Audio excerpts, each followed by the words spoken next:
morning, Dave. How are you? Hey, I'm good. How are you? Good. I had a little hard time getting in, but I got it.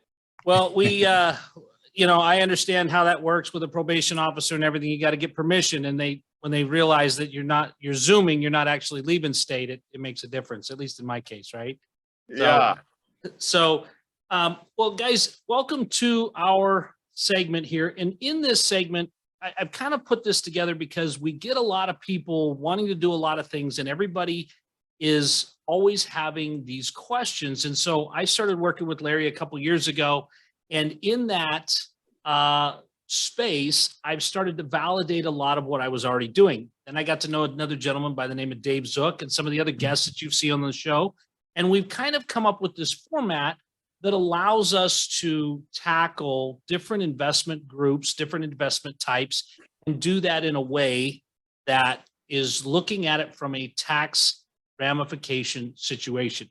So for those of you that don't know me, my name is Shannon Robnett. I'm a second generation builder developer, fourth generation realtor. There isn't anything in the real estate space that I haven't done. I've moved houses. Heck, I've shifted them from Boise to North Dakota. I've built industrial, I've built medical, schools, hospitals, gymnasiums, all different kinds of things. And I've been involved in syndication for about 2.5 years. But one of the things that I realized early on in life was that there are massive, powerful tax benefits that belong to those that structure properly and get involved in the right assets and do the investments the right way. And so through that real estate journey, I've grown an active portfolio of over $100 million, and we currently are in process on just over 250 units of multifamily that we're in the process of building. Got about 50,000 square feet of industrial, various phases of finishing out, and we've got about 700 units on the board for what's coming up in the next couple of years, as well as some other cash flowing assets. But along this journey, I got to know my friend 3D, or Larry D. West III, and we've gotten to create this symbiotic relationship. So Larry, introduce yourself and let them know what your superpower is and why we're going to have an awesome show today. Yeah, I'm going to try to follow your intro format. And so, hey, everyone, Larry D. West III. I'm a first generation accountant, first generation tax strategist. Not a lot in the tax space that I haven't done. I've done tax returns from Boise, Idaho, down to North Dakota. Attaboy. Attaboy. We got to get you a map, though, because Boise, Idaho is actually North Dakota's up there, yeah. I like taxes. That's I'm okay. geographically challenged, though. It's okay. Right. It's all right. That's right. As long as numbers are your thing, we're good. Yeah. That's why we have GPS. Right. But yeah, so tax strategy and tax planning, it's really my core area and core space. And what we realize is that tax prep itself is important because it's compliance, but it's memorializing all the stuff that happened. Where you really find value is when you can sit down on the front end and strategize and plan throughout the year, but also the future years as well, and put things together today that'll have an impact tomorrow. Taxes tend to be the largest expense, and we like to help you minimize that. Awesome. And then that brings us to our guest of the hour. We have today a gentleman that I've gotten to know over the last 1.5 years. He's part of the Real Estate Guys tribe, has done a lot. And I think there's no better person to talk to us today about taxes, how to minimize those, how to bring your investment strategies to the playing field with a tax forward strategy. Dave Zook has done just about all of that. And so Dave, go ahead and introduce yourself, and then we're going to just jump right in with grilling you. Hey guys, well, it's my pleasure to be here with you. Thanks for the invite. Thanks for having me. A little background on me. I grew up in the modular building space and still own or co-own several modular building businesses. And so as I was building some of these businesses coming out of my 20s, got myself into a real tax situation. Some of these businesses started doing really well. And I got to the point where I'm paying over $500,000 in tax, and wasn't so much fun when I had to give half my money back to the government, or almost half my money back to the government. And so I went down the path of, I started buying real estate, started buying multifamily apartments, and started, figuring out language like cost segregation studies and bonus depreciation and some of those things, and it changed my life. You know, I heard Robert Kiyosaki say you can make millions of dollars a year and pay no tax legally.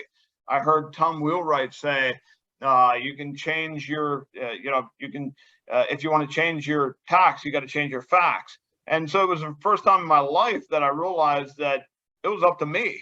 Like I could do something about it. You know, I just always thought, well, if you make a lot of money, you got to pay a lot of tax, and found out it wasn't true. And it really, when I figured out that it wasn't true and that it was, you know, in my power to do something about it, everything changed.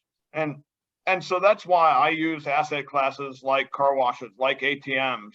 I use bonus depreciation, lots of it. And, you know, that's why that's how I sort of got into this space. Went from paying $500,000 of tax a year to, you know, when I got my mind around this stuff, the following year paying zero, and have been very close to zero ever since. So, Dave, let's jump back. You know, I've heard your story a couple times too, and you know, one of the things that I know about you is you never, you always personally test these hypotheses, and I think you were kind of in the same boat that I was in. You know, we did what we were told to do by our accountant, but then we realized that our accountant wasn't really, they were working for us, but they weren't really working for us, right? And then once we started bringing them, well, what if we do this? Well, yeah, you can do that. Well, what if we do this? Oh, yeah, you can definitely do that, right? Did you hear that? Exactly. I mean, you know, that was so frustrating because in my mind, you know, my CPA knew a lot more than I did, and so he should have been telling me this stuff. Because I mean, like you understand like this whole cost segregation thing, and you understand like you can use 100% bonus depreciation. I could do that with my income that I'm making. It's like, yeah, well, why aren't you telling me this stuff? And so, at the point where, you know, I was starting to educate myself to the point where I was bringing those ideas to my CPA, and I was getting those kinds of responses. It became obvious to me that I outgrew him. Right. And that's where, you know, and this is where in the defense of my accounting firms that I've used in the past, as a business owner, it's our job to understand some of these things, at least enough to ask the right questions, right? Yeah. I mean, you know, we've always heard that if you're the smartest guy in the room, you're probably in the wrong room. But this never seems to fit when it comes to accounting because, man, the book is like, what, 10,000 pages long, 11,000 pages long. And so there's so much that we've got to do in there. But when we sit here and look at things and come up with these thought processes, where are you getting your education? Where are you self-educating, or have you now surrounded yourself with a team that then brings this stuff to you? So I, you know how it's said, when you have to, you know, the fastest way to learn something is when you go out and teach it. Right. So I'm pretty much immersed in this stuff. I mean, today, you know, and it's kind of transitioned into this, to this point. I normally, when somebody wants to make an investment, wants to get, you know, wants to have a conversation about investment and how does it work and all that, most of the time they're talking to my team now. Where I get involved and where I spend a lot of my time is when somebody has a big liquidity event and some kind of, you know, they need some strategy built around what they got going on. My team is very talented. I got a world-class team, and they know what they're doing, so they can you know, carry on the business and handle, you know, 80 to 90% of our clients coming in, onboarding that, and, you know, answering those questions. Where I get personally involved in nowadays is the more complex. Hey, I sold my dental practice for $10 million. I'm gonna have a tax issue. I am doing some kind of a transition between this thing and I'm going over here, and it's going to create a tax liability. And so I'm working through that, and sometimes bringing my team, bringing my CPA team and their team together. And, you know, many times I'm involved, and sometimes I'm involved like fly on the wall kind of thing, like where this Right. guy's CPA and his tax team is working with my tax team, and we're like putting these things together. And so just doing that over the last 3 to 4 years, really being involved in some of those high level transactions and watching them go down and be involved in that thing has, it's like a college education, but it's real life, and it's you're right in the you get thrown right in the mix. And there's many times where we're working on this complex issue or problem, and I got to tap into my team and figure it out, and Yeah. I got to run back and forth and be that guy, and then kind of try and align different asset classes with different buckets of income to make sure that transaction happens smoothly and my client doesn't get taxed to death. So it sounds to me like you started out building businesses, which really is about solving problems, right?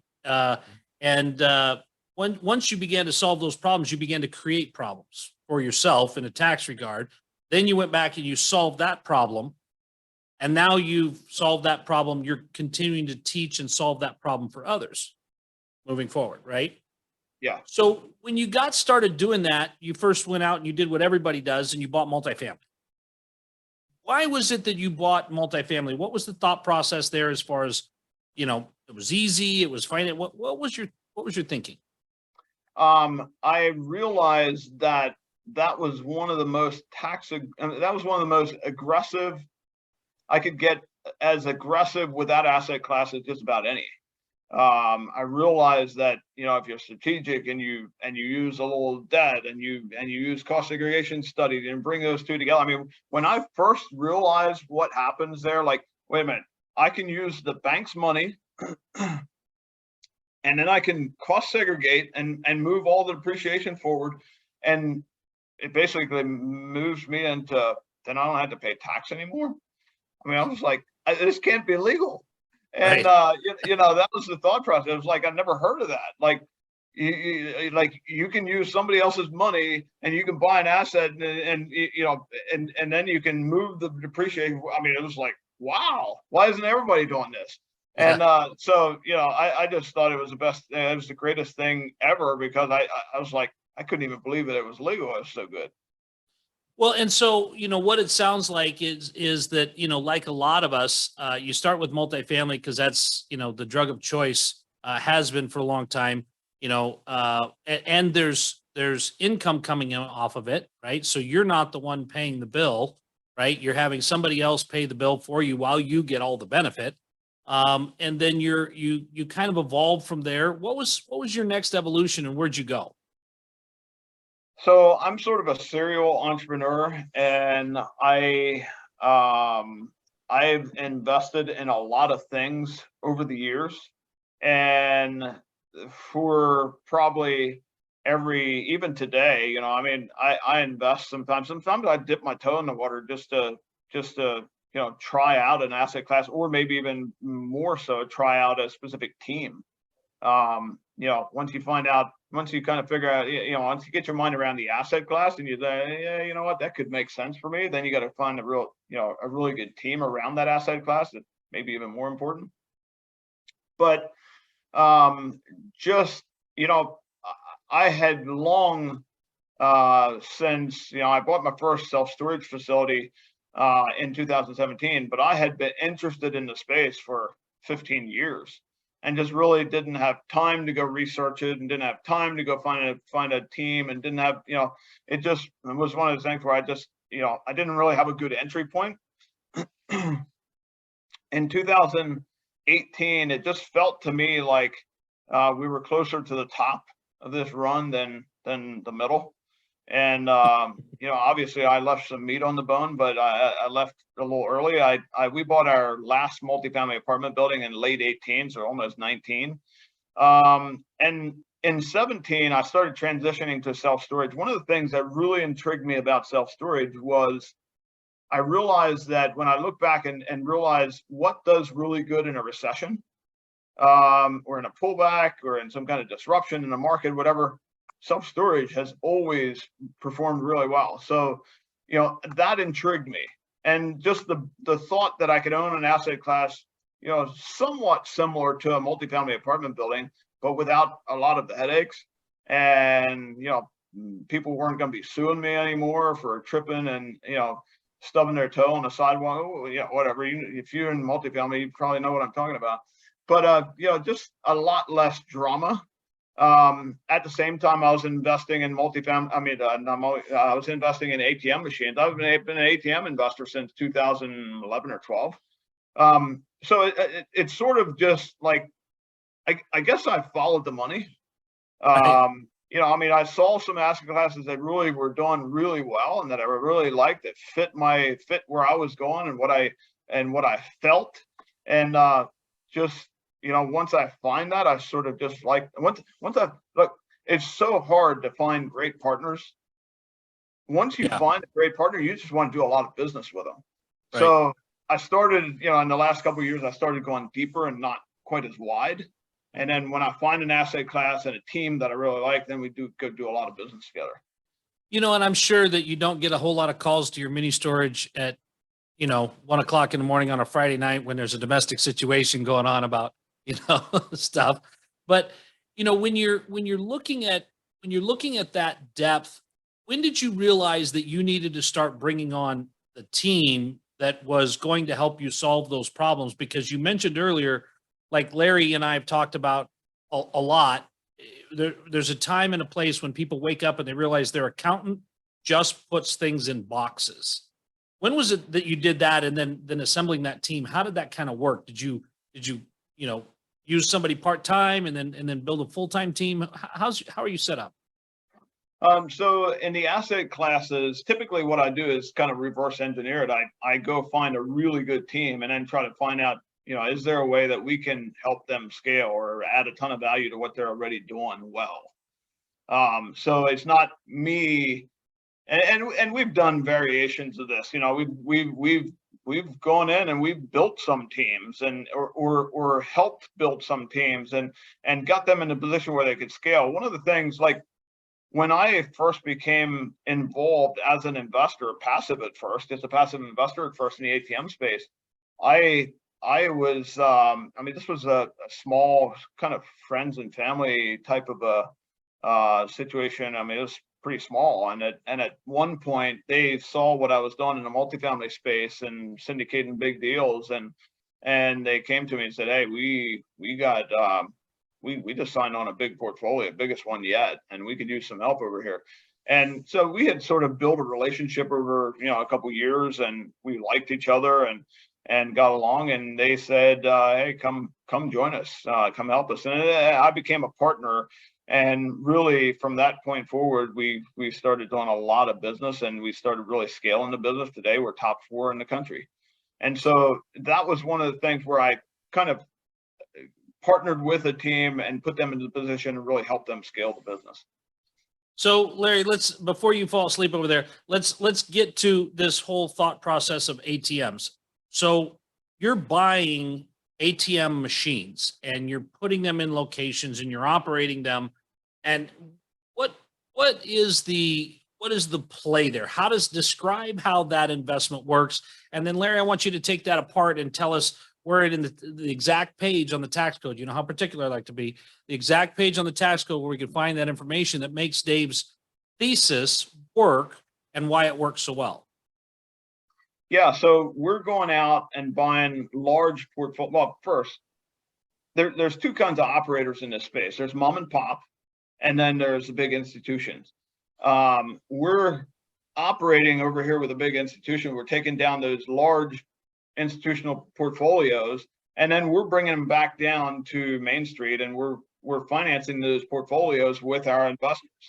And so once we take down one of those portfolios, could be $5, $10, $20 million portfolios, and when we take down those portfolios, those are ATMs that are already in place. And that's important for a couple of reasons. Number one, you're not saturating a market by putting a whole bunch of new ATMs in new locations and hoping that they're in good location, that they'll work.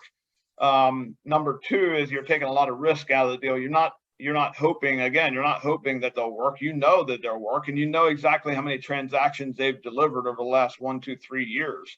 And so it's a little bit of like taking down a multifamily apartment building and asking for a T12. You want to see that history. And so we're taking down that large portfolio. We're bringing it back to our investors.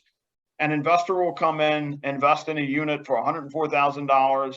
They'll get 5, 6, 7 machines, most of the time 5 or 6 machines, depending on the location, depending on the volume of the location. Some of these locations are so high traffic that you've got dual monitors, and you can do transactions, one guy on this side, one guy on that guy. You can have 2 different transactions going on at the same time. So you're getting 5 or 6 ATMs, you're putting them in the fund, you're getting a fixed payment on a monthly basis, and the contract is 84 months, 7 years. So what that looks like is you got a fixed payment of $2,142 per month, coming out on the 25th of the month, and that's a contract for 84 months. So Larry, go ahead and break that down for us. For us, it's a cash flow play first. We're getting a good return on our cash.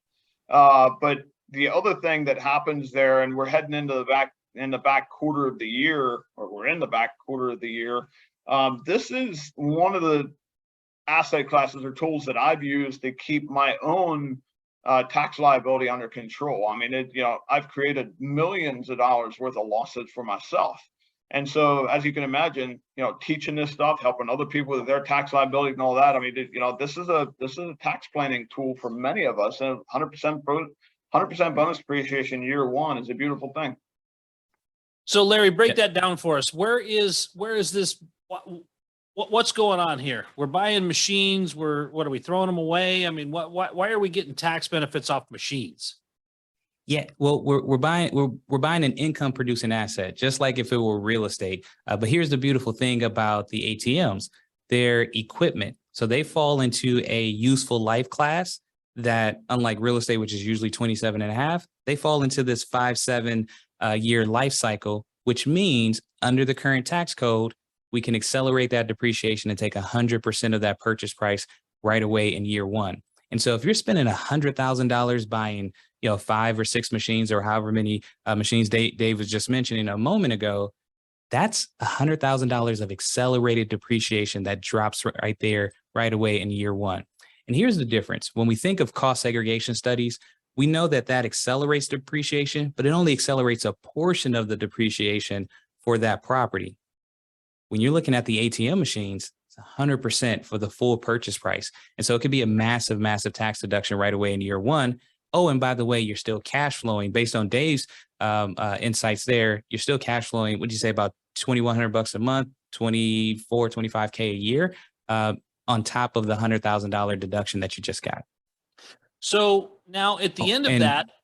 Well, one more thing to add there, Shannon, because this is the important part too. If you buy it all cash, obviously that means something and you get the full deduction. But here's where leverage could come into play as well. If you buy it with leverage, that's not $100,000 out of your pocket, yet you got $100,000 deduction plus the cash flow. Right. But at the end of it, when you do real estate, you got 27 and a half years. We all know that real estate does appreciate in value as long as you're not selling at the bottom of a cycle. What happens with this, Dave? When I'm done with my 84-month contract, do I have to come pick up my machines? Are they really getting thrown away? What's the story with what happens with the machines at the end of that 84 months? So we pay you fair market value, which is scrap value. So we're paying you that unit of ATM machines that you bought for $104,000. We're paying you somewhere around $3,000 for that unit. So it's really nothing in the grand scheme of things. We're basically the contract that we have with the management team is they keep the modem. There's some, obviously some confidential stuff in there that they don't want just in the hands of anybody. So they take that, and then we scrap the rest of it, and you're getting that roughly $3,000 for that unit. So really nothing at the end of the deal. So unlike real estate in this regard, as we break this investment down, there is not any intrinsic value. I mean, we all know how fast technology changes. My goodness, the cell phones that we have today are more powerful than the computers we put on our desk 10 years ago, right? So at the end of this cycle, that $2,100 a month that's being paid out, that is both our principal and our interest, or the money that we're making on the deal. But the benefit is we are getting that cash out, or we're getting that depreciation right up front, and we don't really have to worry about the recapture aspect of that down the road. So, but it does create a little bit of a drug dealer type problem here, Dave, because if I get the bonus depreciation this year, I got to come back next year for some more, because not only did I make some more money in my day job, I now have income from you that I've got to write off. So you're kind of creating your own client, where the first sample's free, but after that, you got to come see Uncle Dave on a monthly basis to get you fixed, right? I see how this is working. Uncle Dave, yeah, I mean, it's financial heroin. I mean, you've seen it, but you know, I mean, at the end of the day, you're going to do one of two things. You're either going to cut a check to the IRS, or you're going to make an investment. Right. And, you know, I would make the argument that cutting a check to the IRS, you're not building wealth. When you make an investment into an asset that provides you income, you're building wealth, and you're building wealth tax-free. Now, here's the thing though. If you stop playing this game and you start buying consumer goods only, and you start, you know, living the life where, I mean, the whole tax law, tax code, and Larry would probably agree with this one. See, he's an MBA, what should I say? So Larry understands that the tax code is built for producers. It's built to punish consumers. Right. And so if you're out there producing, if you're building businesses, if you're buying assets, if you're providing value, housing, gas, oil, solar, whatever they want, the government is going to reward you. You're the producer. If you now turn from producer to consumer and you quit playing this game, yeah, you're going to have to pay up. You're going to have to pay the tax bill. But I mean, I guess from my perspective is, if you get really good at this game, and this is a game, and the better you get at it, the more fun it is. You know, you can design your life in a way that you don't have to deprive yourself of those consumer goods. You can have that beach house, but when you're not using it, you know, do short-term rentals or something. Like, again, if you understand that if you're greedy and you're buying this stuff and you're consuming this stuff and you're only going to use this stuff for yourself, yeah, you're going to pay tax on it. But you can design your life that you can enjoy those luxuries and still stay tax efficient. So let's go back to this before we get off of the ATMs, because I want to ask this other question. This is part of where Larry and I were having the conversation, Dave, when you jumped on, is there's certain kinds of income and there's certain kinds of depreciation. There's certain kind of tax events that happen. What is the kryptonite of this depreciation, right? What is it that I cannot use this income or this depreciation for, or can I use this on all my income? Okay, so this is considered passive activity. We're managed at ATM. You never even see that ATM, of course, unless you want to. But I mean, we're managing that thing. So this is passive activity. So this bonus depreciation will offset the tax liability on passive income, capital gains, and depreciation recapture. It does not offset the W-2 or ordinary income. So Larry, tell us why that is and what that really means. I mean, so that works against, our other real estate income. Tell me more about really what Dave's saying. Yeah, so all of this goes back to our favorite code section, which is section 469 of the IRC, where it talks specifically. We're talking specifically about passive activity and passive activity losses. And so very similar to real estate, which we talk about all the time, if you do not materially participate in that business, it's going to be considered passive. In this case, I'm gonna go with this Uncle Dave thing, if you don't mind, Dave. As Uncle Dave just described, you're a passive investor. You're giving money to the fund, allowing them to go out, purchase the ATMs, manage it, and things like that. And so in that regard, only the passive losses that are generated can only offset the passive income. But this is where you can get creative, because passive income does not have to be limited just to real estate. Perhaps you are an investor in another business, or you don't materially participate in your own business. Someone else is running that for you.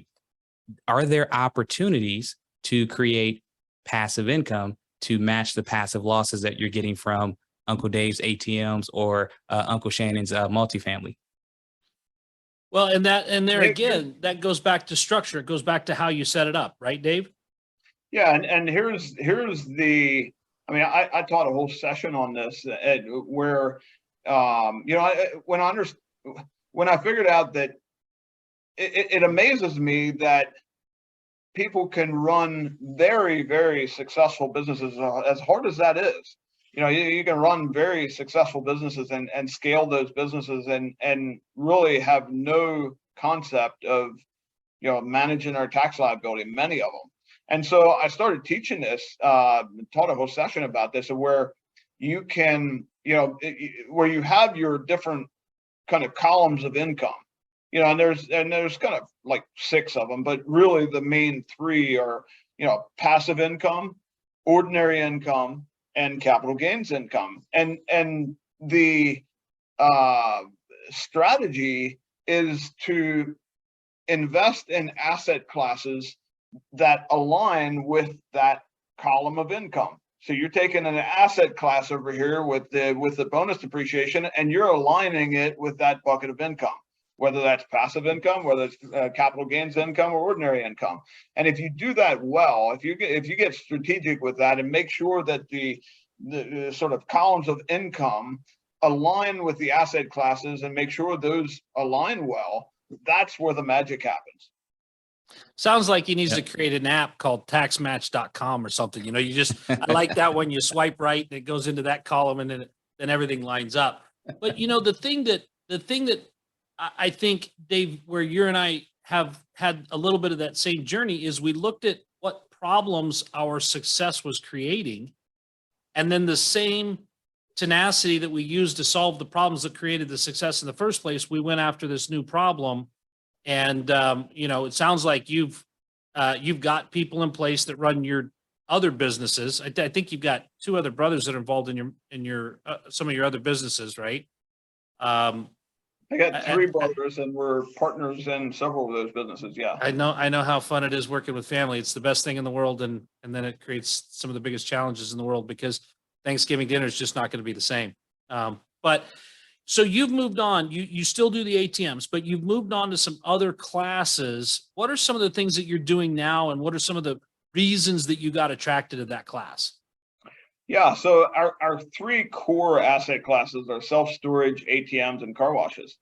And, you know, some of that can be, you know, diversification where, yeah, I mean, okay, so I'll give you an example. So ATMs are, you know, really a cash flow play and a tax play. In fact, they're a real estate play. First and foremost, ATMs are a real estate play. And you mentioned laptops earlier. You know, that's almost how you gotta look at an ATM investment. You're buying a piece of technology or a laptop, and what happens? What's a laptop worth after 7 years? But really, the ATM is just a mechanism to monetize a very desirable small piece of real estate. And, you know, when you say, you know, you've heard the old adage, you know, what's the 3 most important things about real estate? Well, location, location, location. Well, that's, you know, you know, it's probably more important in the ATM business, you know, finding out where your clients are, finding out where they go, where they shop, where they hang out, whatever. And so it's a real estate play first and foremost. But just, you know, understanding, you know, why that business model works is a whole other topic, but I'll stop there. Well, let's talk about what you're doing is in you said you got three classes. We've talked about self-storage with another operator earlier in our program a couple months ago, ATMs, and then you're also doing the other class you said was car washes. Yeah, so diversification 1, you know, you've got if you compare the one asset class against the other, like, ATMs, 100% bonus depreciation, aggressive on the cash flow side, next to no equity, no equity on the back end. Self-storage is just the opposite. In our business model, we're really the middleman between the mom and pop operator and the institution. So we're buying from a mom and pop, we're selling them to the institution. We're kind of the middleman. We're adding square footage and all that to that, but we're spending a lot of money throughout that hold. So it's a very modest cash flow play. You're really not investing in self-storage for cash flow. You're investing it for equity growth. So when you compare those, ATMs, heavy cash flow, self-storage, very little cash flow. ATMs, 100% bonus depreciation, self-storage, very little depreciation during the hold. I mean, you get some, but it's not nearly as aggressive as, apartments. ATMs, zero equity at the end. Self-storage, huge equity appreciation at the end. I mean, when you following that business model, when you do that well, there's a ton of margin when you exit to REIT. So, you get some diversification there, and there's different aspects to a self-storage facility. I mean, we've done quite a few 1031s into our self-storage facilities. Somebody has a big exit or a 7-figure exit, and they want to turn around and protect themselves, do a 1031 exchange. We've done a lot of that. So the different aspects, there's pros and cons to both. It really depends on what you want. You want to, and this is another thing is where it's kind of our job is to figure out what's good for the client, what's good for the customer. I mean, they come to us and say, oh man, I'm making good money, but I could use a couple additional streams of income. Well, then you don't put them into a self-storage deal, you put them into an ATM deal. If they're a 60-something guy and is like, oh, I got all the cash flow I need, I'm really just looking for, kind of put my money somewhere where I can grow it and it's safe and whatever. Well, okay, self-storage. So diversification is one of them. And then, of course, the car wash business, when you understand kind of the cash flow that you can generate from a well-run car wash, you may have seen some of this in the multifamily space. I kind of chuckle a little bit when I hear somebody saying, well, that 3/4 point rate hike just killed my deal. Yeah. Because I mean, at the end of the day, I would I'd chuckle a little bit because I mean we're operating under a 28% margin of error, kind of a buffer between us and our investor in the ATM space. Meaning that we could have a 28% decline in transaction volume before the investor would feel any negative impact. Right. And even in the spring, summer of 2020, in the worst pandemic of our lifetime, we dropped for a very short period of time up to 11% in our portfolios, and it bounced back in August and has been performing very well ever since. Car washes. I mean, you're looking at 45 to 47% margins on EBITDA. I mean, it's the margins there are crazy. I mean, we could be paying not 5 and 5 3/4 and 6.5%. We could be paying like 18% interest, and the deal would still work. And so just the margins is what sort of attracted me to the space. So, and I think, Dave, correct me if I'm wrong, that just comes from the length of time you've been in the business. When you look back at 2011, we weren't looking at 2%, 3% interest rates anywhere, right? So when you got involved in the space, and then the businesses that you ran before, I mean, you were buying equipment to expand your business at 8%. You were doing things like that felt, even now, I'm looking at interest rates going, this still feels pretty cheap compared to historically where I've come from. The other side of it is, a lot of people are buying things on the retrade where you and I tend to create value, right? I mean, I build my apartment complexes. I very rarely buy somebody else's because I'm more into the original value add. You have bought into the model to see how it takes it apart. But then when you're doing your Tommy's car washes, you bought some, but you're building more than you ever bought when you expand the portfolio to bring that back down. But let's talk about the tax side of the car washes. I mean, when you're looking at that, yes, you've got the income that goes through the tunnel, but you've got the real estate that you're buying, you've got the equipment that you're buying. How does all that break down? I mean, what is it when you're looking at that package that looks so attractive from the tax perspective? I'm going to put Larry on the spot here. Larry, what do car washes and gas stations have in common? Well, a couple of things. One, they have the real estate component, but they're operational businesses. So you get the value of the real estate with respect to, and this is true for hotels as well, value of the real estate with respect to the depreciation and some of those items as well also, but then you get to marry it with the operational side that's producing income at the same time. And so as you were talking about those buckets, two things marry together right there. Okay, so there's one more thing. This is unique to gas stations and car washes, and that is, for whatever reason, the building it can get depreciated the same rate as the equipment. So if you get 100% bonus depreciation on the building as well as any equipment. So it's exclusive to only car washes and gas stations. And so we can take that without even doing any kind of bonus depreciation or cost segregation or any, or not bonus free, without even doing any kind of cost segregation or any acceleration of depreciation, whatever, we can depreciate that building at the same rate as the equipment. And so I thought that was very interesting. But so it's a very aggressive tax play. Now in our fund, there's a lot of building going on. We have right now, we've got 8 operational, fully operational car washes, and we've got a bunch of them coming out of the ground over the next couple weeks and months. So there's a lot of building going on in the fund as well. So as you know, you got to have those operational before the end of the year to take that depreciation in any given year. But yeah, that was one of the things that was attractive to me, was the aggressive nature of depreciation that was available for car washes. So now, is there anything that happens to, I'm not familiar with funds. So let's just say I invest in your fund, you as the fund director make the investment into the car wash. Does that do I get that pass through back to me as a shareholder in the fund? So it's the same 100%. As if I'm an investor in a syndication of any kind? Yeah, 100%. It all flows down. It basically follows the money. So if you bring $100,000 worth of bases, you get your bases covered by that depreciation first. Okay.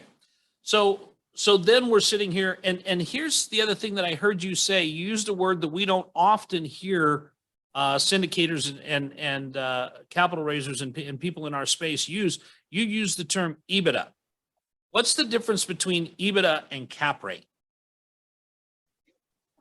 So EBITDA, for those on the call that aren't familiar, basically it's just a fancy term. It stands for earnings before interest, taxes, depreciation, and amortization. So it really just tells you what the earnings are prior to all those things. So it's kind of a snapshot, a quick and easy snapshot of the financial picture. Yeah. So does that work just kind of, so it's similar to the cap rate? Somewhat similar to the cap rate, yeah. So what it does, it provides a quick snapshot of your business. Yeah. So basically what you're doing is you're building these car washes, you're taking these operational ones, you're improving the operations. Then once you have that, you're just having a cash flowing business that took the depreciation up front. Now you're, again, your Uncle Dave, you're getting them hooked on the cash flow, and they're going to need some more depreciation next year, right? Yeah, and that's what it is. And that's what, and really, that's not a bad thing. That's what you want. You want to, I always say, you just got to be smart enough to kick it down the road one more year. Right. And you do that until you die, and every year you get better at it, and then it becomes fun. It's not a burden or a problem like, oh man, I just created a bigger problem for myself. No, you created a pot of income that you go get to invest into different asset classes that continue to build your wealth. And Right. so, yeah, it's, yes, you create a problem, but it's a fun problem to solve. Yeah. And, people come to me and say, oh man, I got to pay, if I don't do anything, I got to pay, 500,000, $500,000, and whatever, $1 million in tax.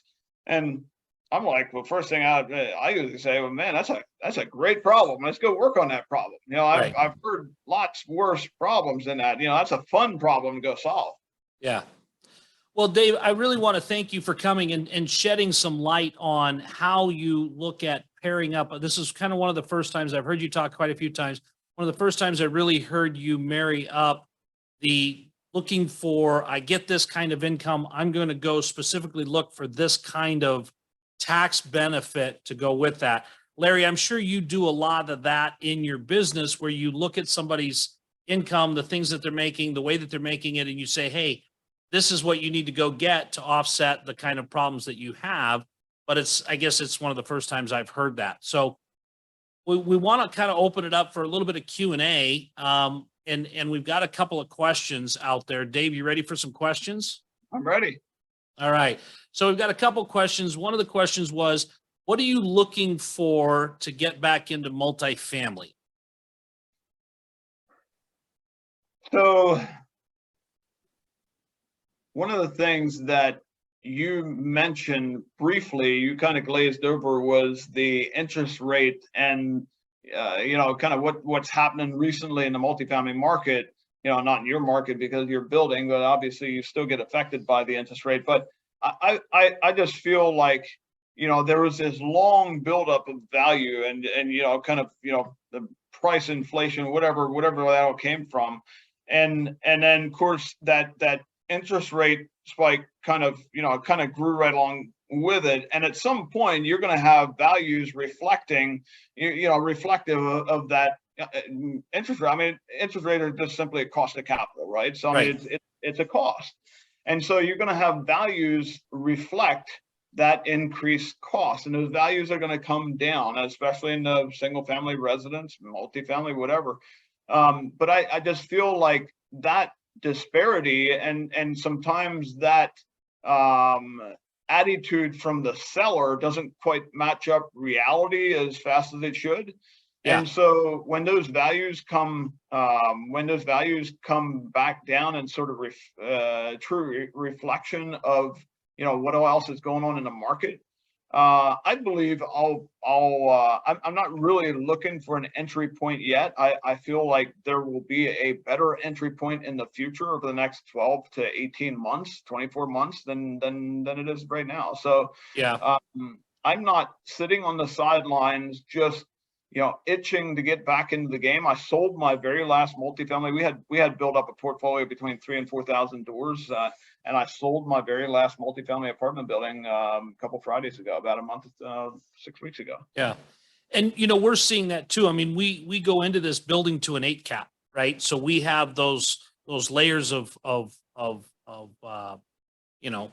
protection around ourselves and our investors. But as you see interest rates creep up, you see everything come to that. We're seeing rents push, but we're also seeing that, like you said, the disconnection between the seller and the buyer, where it's affecting the buyer a lot more than the seller would like to admit. The other question somebody had was, do you put off investments when you've already have more write-offs than income for that given tax year? I will. There are some investments that I want to make sometimes, different times of the year, usually toward the back half of the year, that I will not make, just simply because I know that if I don't allocate my investment dollars wisely, I'm going to end up with a tax bill. So if I have my tax liability under control meaning, in the low single digits, if I have my tax liability under control, that gives me the ability to get, and I like, I mean, by nature, I'm a speculator.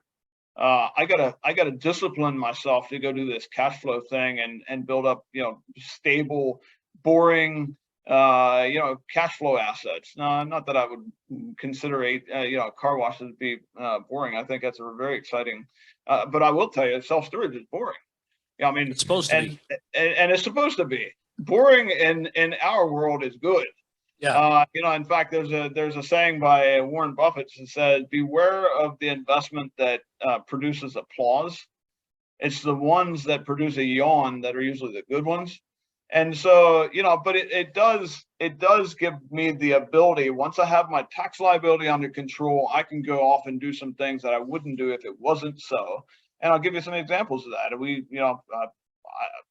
I own some Bitcoin. I own some, some private companies in the blockchain space that will go public in the future. Huge potential upside. I own, me and 3 partners, we own the 7th largest undeveloped uranium deposit in the world. I own some, typically, I do very little market-based investing, but I own some uranium stocks. Normally when I get into some of these positions, it's usually in an IPO or pre-IPO. When you recognize where the money is made in this space, it sort of takes away any kind of appetite that you would normally have to buy a retail stock on the retail stock exchange, Right. because it's made long before it gets to there. Right. Yes, it is a game, and I will make some investments or not based on my tax liability. So Larry, let's talk about this, because we know that bonus depreciation steps down next year, right? So let's just say that I had $1 million tax liability or a $100,000 tax liability, and I was able to meet that.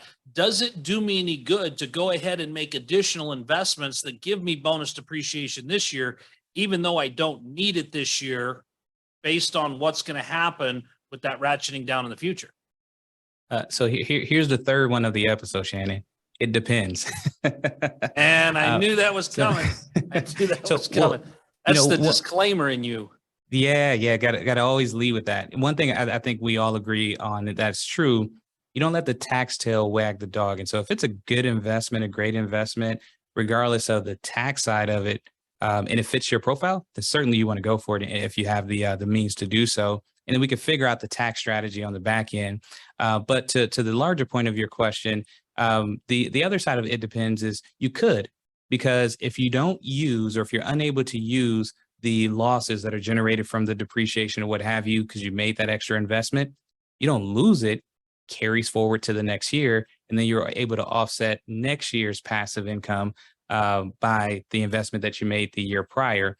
The other thing though, that's, I think, really came through in Dave's answer and was just an underlying theme. You always keep the dollars flowing. The money, the moment you take the money and run, then you got a tax bill to deal with. Right. But when you keep reinvesting, then the value continues to happen there. So even throughout all the items that Dave just mentioned a moment ago, uranium and all those things, they're still investments. You still put money in places that were assets, and then that will potentially be income producing at some point down the line. So, Yeah. Another question that came up, and I think I know the answer to this one. Do you run an investment opportunity by your CPA or attorney before investing? And how often do you check in with your CPA? Now, Larry wants this to be a really high number on the last one, right? of course. So I do not run the deal past my attorney to get his approval or to ask him if it's a good deal. An attorney will kill a deal faster than you can imagine, to keep you safe, which that's their job. I typically do not run it by my CPA either, because I probably know the answer already, and that just simply comes from working so closely with my CPA. I mean, we're talking email and texting, on a weekly basis, several times a week. It's not like we're not in tune. And if I needed him, he's right there. Once the deal once I know that we're going to do the deal, I want to make sure that it's structured correctly so that my investors can benefit. I have my CPA and my attorney look at the deal and make sure that they're on the same page, and I can make sure it gets structured correctly to make sure the investment, or make sure the investor gets gets what I intended for them to get, which is all of the depreciation to follow the basis and make sure that it's worded correctly in the docs. Yeah, so, but to find the deal and approve on the deal, no. To structure the deal and put this deal together and make sure that it's structured correctly to maximize the impact of the investor, yeah.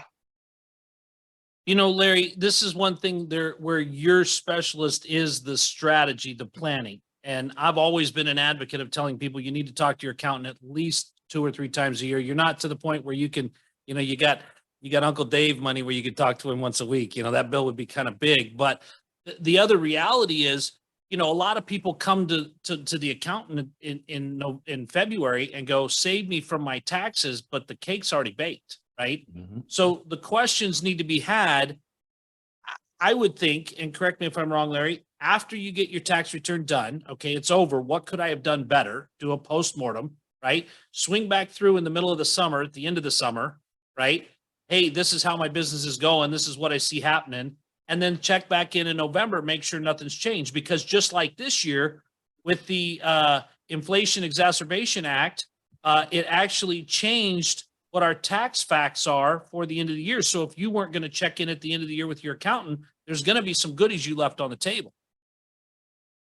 Yep, absolutely agree with that. Shannon, I don't know if I could say it any better than that. I think that time frame that you laid out is perfect. And again, the point there is that you're having the conversation beforehand and before the end of the year. So at least 2 times, and certainly once you review your last year's tax return to see what you should, would, and could have done differently. Well, and that's where, you know, we often forget that accountants do want to be helpful, but oftentimes when we ask them to be helpful, the time for help has already passed, right? Mm-hmm. I mean, you really can't do you know, your boat's going down in the middle of the ocean. Now's the wrong time to start asking about swim lessons, right? Oh, yeah. So Dave, do you have any closing comments, any remarks on, you know, there's some things that came out of the, like I said, the Inflation Exacerbation Act, as far as, you know, some of the things that they're offering with solar. Is what you're doing moving forward into the end of the year changing because of what came through with that, or any other closing comments you have for our listeners? Yeah, so communicating with your CPA, that's a big one. I'll just share this quickly, just because I am an opportunist and I look at deals like that at you know, big bills that get passed, and I approach them from the idea of like, okay, where's the opportunity? How can I monetize that? And you know, if whether you like it or not, whether, you know, I'm sure there's tons of toxic stuff in that bill, and it's probably not good for anybody. But whether you like it or not, it got passed, and now you get to choose how that impacts you. And so, you know, one of my questions to Tim, my CPA, soon after the bill got passed, I was like, okay, give me a summary of the bill. So he sent me I don't know, an 8 or 10 page summary of the bill. And shortly after, we had our annual investor party at our house. And of course, Tim is there. And I told him, you know, this is going to, you know, get ready. This question's going to come up. And, you know, I want you to explain what, you know, summarize it even further. And like, where's the opportunity to monetize this thing? And then so the answer was, okay, it's nuclear energy, green energy, clean energy, whatever, solar, wind, you know, all those things. And there's $400 billion flowing into the space. So I'm an opportunist. So when my OSB roof sheeting went from $6 a sheet to $52 a sheet, I started looking around, okay, where's the opportunity in this space? So we went out and bought 11,000 acres of timber. And we have been selling a lot of timber in the last year and a half. Right beside our you know, one of our, you know, pieces of property, 11,000 acre property, was an institutional size solar deal coming in, and they had done all the studies. They're ready to go. They wanted about 1,800 acres of our property to put in their portfolio and build an institutional grade solar facility on our property. They came back and said, this was a couple weeks prior to the investor party. They said, you know what, this project's going to get shelved till 2025 or 2026. They still had the option. They're paying us for the option, 20 to 30 bucks an acre or whatever. But and we're working on 2 different pieces of property like this. Well, fast forward like 2 days, we're having this conversation like where all this money is flowing into space, and it's going to flow into solar and clean energy and all that. And I get to the office on a Monday morning, and I have this email on my desk in my inbox saying, "Hey, we are ready to go. This project is green lighted. We're moving forward."